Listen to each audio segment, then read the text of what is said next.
տարիներ շարունակ տեղի թե անտեղի շատ ուժերի տարբեր անուններ են կպցրել, հին, նախկին, թալանչի, ոչ թալանչի, մարդիկ փորձել են, պայքարել են այս իշխանության դեմ, բայց իշխանությունը եկավ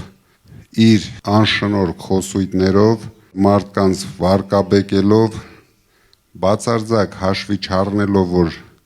դրանով իրենք մնալու են միայնակ եւ չեն կարողանալու լուծել մեր երկրի խնդիրները, ինչը մենք տեսանք փոխանակ հենվեին թեկուզ եւ նախկին փորձառու մարդկանց վրա, իրենք սկսեցին իրենց զրոյական կետից եւ տարան մեր մի հայրենիքը նվիրեցին, երկրորդ հայրենիքը նույն ճանապարհի վրա են դրել։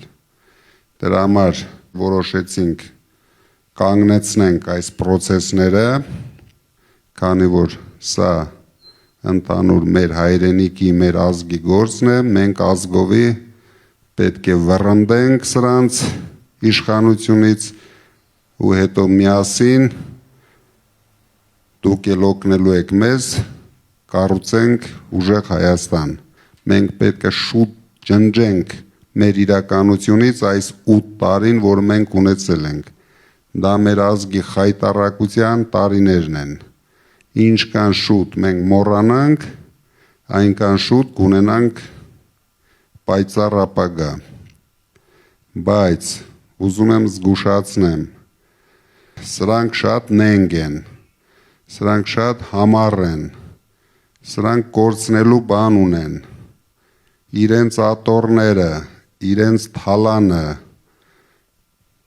քանի որ այս տարիների ընթացքում վախի մթնոլորտ ստեղծելով մեր ժողովրդի մեջ, վախեցնելով, որ սեպտեմբերին է պատերազմ լինելու, հունիսին է լինելու, հոկտեմբերին է լինելու,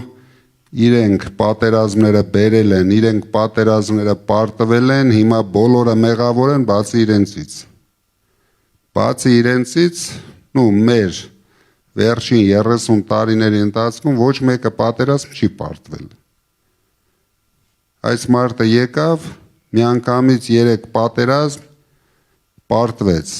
մեր ժողովրդին նվաստացրեց, հիմա ամբողջ հայ ազգը, ամբողջ աշխարհում վստահ եղեք իրենց տեղը չեն գտնում, որովհետև առաջ մենք ունեինք մի հույս, մեր հայրենիքներ, բոլորը հասկանում էին, որ իրենց լավ ու վատ օրվա տեղը կա, այսօր ոչ մեկը չի հասկանում, Սփյուռքին բացարձակ կտրել են Հայաստանի իրականությունից, քանի որ Սփյուռքում դուք գիտեք ավելի համառ մարդիկ կան, իսկ ներսում մտցրել է տոտալ վախի մթնոլորտ, բոլոր բիզնեսմենները վախեցած են, ես չեմ էլ հասկանում ինչից են վախեցած, բոլորի վրա հարյուրավոր քրեական գործեր են հարուցել, բոլորի ընտանիքները հետապնդվում են, էլ դուք ինչ ունեք կորցնելու, են որ ասում են բացի ձեր շղթաներից, բոլորին մենք պետք է զարթնեցնենք, բոլորը պետք է դուխով, ձեր նման դուխով, Հարութի նման դուխով,